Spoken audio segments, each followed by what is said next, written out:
చాలా గౌరవింపబడిన వాళ్ళు ఇవాళ ఈ వేదిక మీద కూర్చున్న వాళ్ళందరూ కూడా జీవితంలో కొన్ని విలువలను కాపాడుతూ ఈ సమాజానికి మేలు చేయడం కొరకు పనిచేసిన అందరూ కూడా ఇక్కడ వేదిక మీద కూర్చున్నారు. సుధాకర్ రెడ్డి గారితో నాకు వ్యక్తిగత పరిచయం కూడా ఉంది. మేమిద్దరం కూడా ఒకే జిల్లాకు చెందిన వాళ్ళం.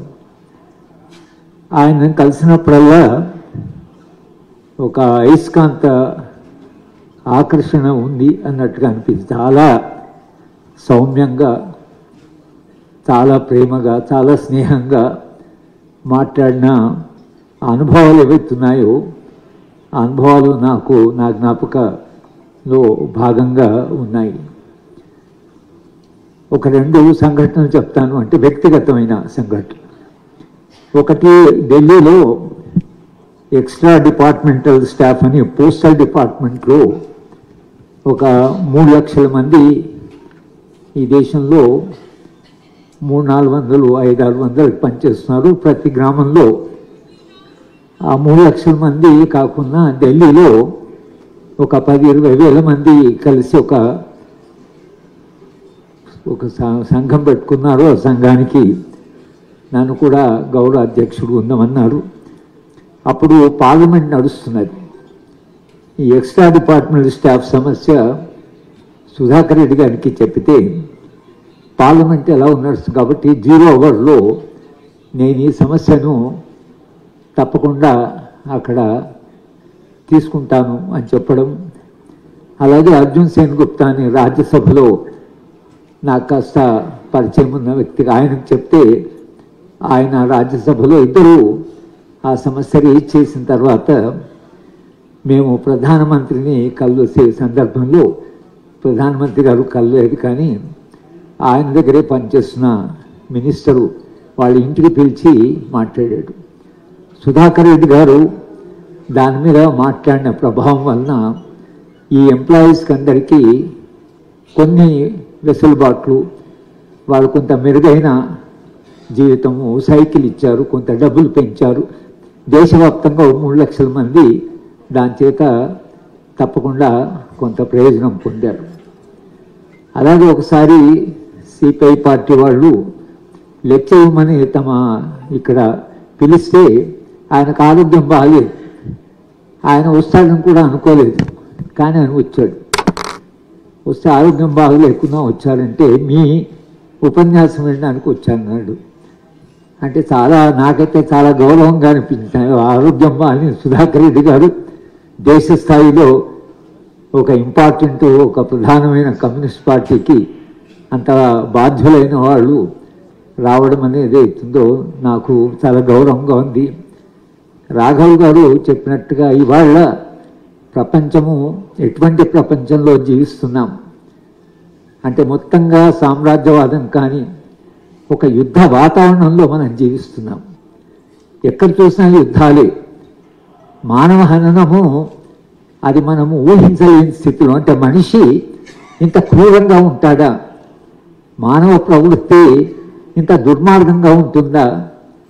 మొత్తము గాజా సంఘటన చూస్తుంటే మనకు నిద్ర పట్టదు. మనుషులను చంపుకోవడం, పిల్లలు ఇప్పటికి దాకా దాదాపు 200-300 పిల్లలు ఆకలితో చనిపోయారు.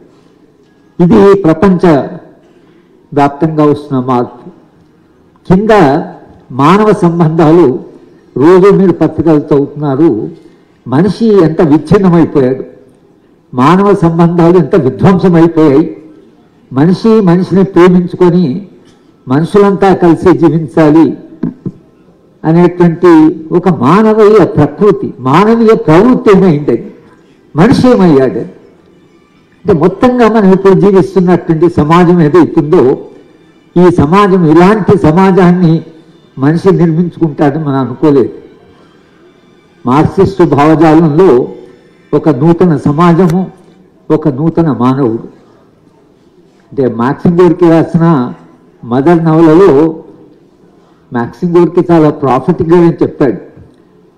ఆమె అంటే అమ్మ అంటుంది, ఈ పిల్లలను చూస్తుంటే ఈ రాజ్యాన్ని కూడగొడతారు అనేటువంటి విశ్వాసం నాకు కలుగుతుంది, కానీ ఎందుకు ఒక నూతన మానవుణ్ణి సృష్టించగలడు అనే విశ్వాసం నాకు కలగడం లేదంటే.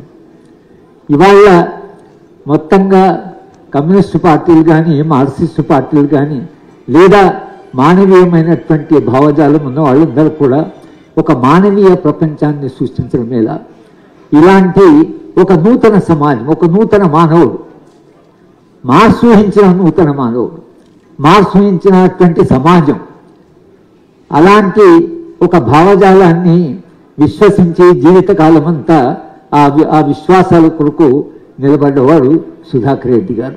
కనుక సుధాకర్ రెడ్డి గారి మంచితనం, ఆయన మానవీయత, ఆయనకుండే మాడెస్టీ, ఆయన ఇతర మనుషుల పట్ల చూపే గౌరవం, ఆయన జీవించిన జీవితం ఏవైతున్నాయో ఇవి రాబోయే తరాలకు ఒక వారసత్వంగా సుధాకర్ రెడ్డి గారు ఒక మనిషిగా ఎలా జీవించాడు, మనిషిగా ఎలా ఉండేవాడు. మార్క్సిస్ట్ అంటే ఏదో మీసాలు ఉంటాయి, భయంకరంగా ఉంటారు, వాళ్ళంతా యుద్ధ ఇది ఉంటుంది, వాళ్ళకి ఎప్పుడు ఒక హింసను కోరేవాళ్ళు అనే ఈ ప్రచారం ఏది జరిగిందో, ఈ ప్రచారానికి ఒక జవాబుగా సుధాకర్ రెడ్డి గారి వ్యక్తిత్వాన్ని మనం చూడవచ్చు. కమ్యూనిస్ట్ అంటే ఎలా ఉంటారంటే వాళ్ళు ఎప్పుడు హింసనే కోరుకుంటారు, మనుషులను చంపనే కోరుకుంటారు అని ఒక జరిగిన విష ప్రచారం ఏదైతుందో ఆ విష ప్రచారానికి జవాబులు చెప్పాలంటే ఇలాంటి మనుషులు సుధాకర్ రెడ్డి గారు ఎలా జీవించారు, ఆయన జీవితంలో ఎట్లా అసలు ఎంత సౌమ్యంగా ఉన్నాడు, ఎంత మంచి మనిషి అనేటువంటిది ఏదైతుందో అది రాబోయే తరాలకు ఒక స్ఫూర్తిదాయకంగా ఉండాలని సుధాకర్ రెడ్డి గారి జ్ఞాపకాలు అవుతున్నాయో తప్పకుండా వాటన్నింటినీ మనము వచ్చే తరాలకు నిలబెట్టవలసిన అవసరం ఉంది. ఆ బాధ్యత కమ్యూనిస్ట్ పార్టీ, సిపిఐ పార్టీ నిర్వహిస్తారని మాబోతు వాళ్ళము సుధాకర్ రెడ్డి గారి పట్ల ఉండే అభిమానం కొద్దీ తప్పకుండా మా జ్ఞాపకాలను కూడా మేము రాస్తామని, మీరందరూ కూడా సుధాకర్ రెడ్డి గారిని ఇక్కడ వచ్చి గౌరవిస్తూ ఇక్కడికి వచ్చిన మీ అందరూ కూడా కనీసం మరింత మెరుగైన మనుషులుగా మారడానికి, మన నిత్య జీవిత ఆచరణలో కొంత మానవీయంగా ఉండడానికి మనం తప్పకుండా ప్రయత్నం చేయాలని, అటువంటి ప్రయత్నం ఇప్పుడు చారిత్రక అవసరంగా మీరు భావించవలసి ఉంటుందని సుధాకర్ రెడ్డి మెమోరియల్ మీటింగ్కి వచ్చిన వాళ్ళందరూ కూడా ఆ మంచితనాన్ని మరింత మనతో తీసుకుపోవాలని మిమ్మల్ని కోరుతూ నాకు ఈ అవకాశాన్ని ఇచ్చి నన్ను గౌరవించినటువంటి సిపిఐ పార్టీకి నేను ధన్యవాదాలు చెప్తున్నాను. సెలవు తీసుకున్నాను.